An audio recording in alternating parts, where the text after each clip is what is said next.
ભાજપના પૂર્વ કોર્પોરેટર રમેશ પરમારના પુત્રની ચુસ્ત પોલીસ બંદોબસ્ત વચ્ચે અંતિમ યાત્રા નીકળતા નાગરવાડા વિસ્તાર ગમગીન બન્યો હતો। રવિવારની રાત્રે 9:30 વાગ્યાના અરસામાં કુખ્યાત બિચ્છુ ગેંગના સાગરીત અને પોતાની ધાક જમાવવા ખુલ્લેઆમ દાદાગીરી કરતા બાબર પઠાણે વડોદરા શહેરના ભાજપના પૂર્વ કોર્પોરેટરના પુત્રની સયાજી હોસ્પિટલમાં હત્યા કરી દીધી હતી। નિર્દોષ તપનની હત્યા થવાના ગણતરીના કલાકોમાં જ પોલીસે આરોપી બાબર પઠાણ સહિતના 5 આરોપીઓને દબોચી લઈ કાયદાનું ભાન કરાવ્યું હતું। પરિવાર મૃતકોને ન્યાય ન મળે ત્યાં સુધી મૃતદેહ સ્વીકારવાનો ઇનકાર કર્યો હતો, પરંતુ આજે આખરે પરિવારે મૃતદેહનો સ્વીકાર કરતા તપનના મૃતદેહને સયાજી હોસ્પિટલથી ઘરે લઈ જવાયો હતો। પોતાના સંતાનને મૃત હાલતમાં સફેદ ચાદરથી લપાટેલી હાલતમાં આવતો જોઈ પરિવારમાં રોકડ મચી ગઈ હતી। પિતાએ પણ પોતાના સંતાનને જોઈ આક્રંદ કરતા જણાયા, મારો દીકરો તો મારી જેમ સેવા કરવા ગયો હતો અને આ લોકોએ એને મારી નાખ્યો। આ લોકોને છોડશો નહીં। પૂર્વ કોર્પોરેટરના છોકરા સાથે આવું થયું હોય તો આમ આદમીનું તો શું થાય? મા પોતાના દીકરાને જોઈ બોલી, મારા દીકરા તને ભૂખ નથી લાગી? હું ખાવા માટે આવી જાઉં। બહેન પણ પોતાના ભાઈને જોઈ ધ્રુસકે ધ્રુસકે રડી પડી। વડોદરા શહેરના ભાજપના પૂર્વ કોર્પોરેટર રમેશ પરમારના પુત્રની હત્યાના બનાવ બાદ પોલીસે ગણતરીના કલાકોમાં જ બાબર પઠાણ સહિતના 5 આરોપીઓને દબોચી લઈ કાયદાનું ભાન કરાવ્યું હતું। આ મામલે પોલીસે કોન્સ્ટેબલ હિતેન્દ્રસિંહ અને લોકરક્ષક હિતેન્દ્ર કુમારને સસ્પેન્ડ કરાયા હતા। ત્યારે આજે પરિવારે મૃતદેહનો સ્વીકાર કર્યો હતો અને ઘરે સંતાનનો મૃતદેહ આવતા પરિવારમાં રોકડ મચી હતી। પોતાના વાલા સોયાની અંતિમ યાત્રામાં પિતાના આક્રંદથી સમગ્ર નાગરવાડા વિસ્તાર ગમગીની બન્યો હતો। ચુસ્ત પોલીસ બંદોબસ્ત વચ્ચે અંતિમ યાત્રા નીકળવામાં આવી હતી। ગઈકાલના વડોદરા શહેરમાં બનેલી ઘટના, એ ઘટનાનો અંજામ આપ જોઈ શક્યા છો।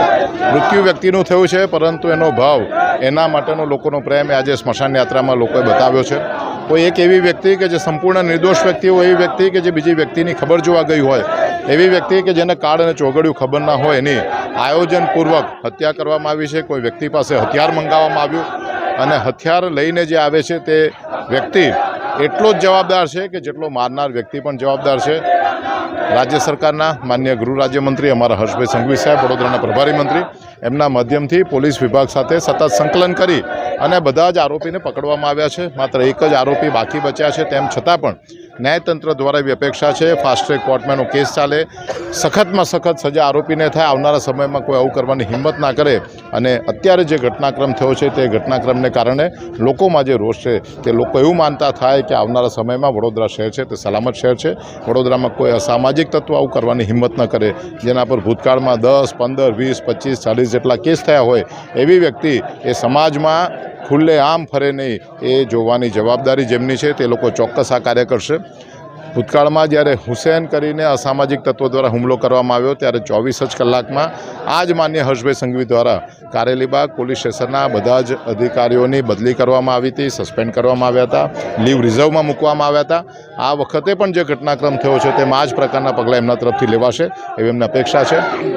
અને માત્ર કારેલીબાગ પોલીસ સ્ટેશન નહીં, પરંતુ એમના સુપરવાઇઝરી અધિકારીઓ, પછી એસીપી હોય, ડીસીપી હોય, જેસીપી હોય, એમને પણ માનનીય હર્ષભાઈ સંઘવી સાહેબના મારફતે અમારી વિનંતી છે કે એમના પર પણ યોગ્ય કાર્યવાહી થવી જોઈએ। ક્યારેય પણ અસામાજિક તત્વ એ મોટો થતો નથી, એમાં કોઈને કોઈ વ્યક્તિનો સીધો કે આડકતરો હાથ હોય છે અને આવા લોકોને કોઈ સંજોગોમાં સમાજ ચલાવી ના લે અને ચોક્કસ પગલાં લેવાશે એવી અમને ખાતરી છે। વિજયભાઈ, સંપૂર્ણ વડોદરા શહેરની અંદર મુસ્લિમો જેમ તેમ દાદાગીરી કરતા હોય છે, એના માટે શું કહેશો તમે? માત્ર મુસ્લિમ સમાજના જ લોકો દાદાગીરી કરે છે એવું નહીં, પણ જે કોઈ પણ ખોટું કરે છે, મુસ્લિમ સમાજનો હોય કે હિન્દુ સમાજનો હોય, એ કોઈ સંજોગોમાં ચલાવાય નહીં। સમાજમાં ધર્મનું મહત્ત્વ ઓછું છે, સમાજમાં મહત્ત્વનું એ છે કે સમાજના નીતિ નિયમો પ્રમાણે રહે છે, એ સરકારના કાયદાઓનું પાલન કરે છે, તે મહત્ત્વનું છે। ગુંડો એ ગુંડો છે, પછી હિન્દુ હોય કે મુસ્લિમ હોય, બંને માટે એક જ સરખી પનિશમેન્ટ થવી જોઈએ। અને અમે એવું માનીએ છીએ કે એમની સંખ્યા વધારે છે, પરંતુ એનો મતલબ એવો નથી કે એમને એમાંથી કાયદામાંથી કોઈપણ પ્રકારનું રક્ષણ મળે અને એમના પર સખત સજા થશે એવી એમને ચોક્કસ શ્રદ્ધા છે।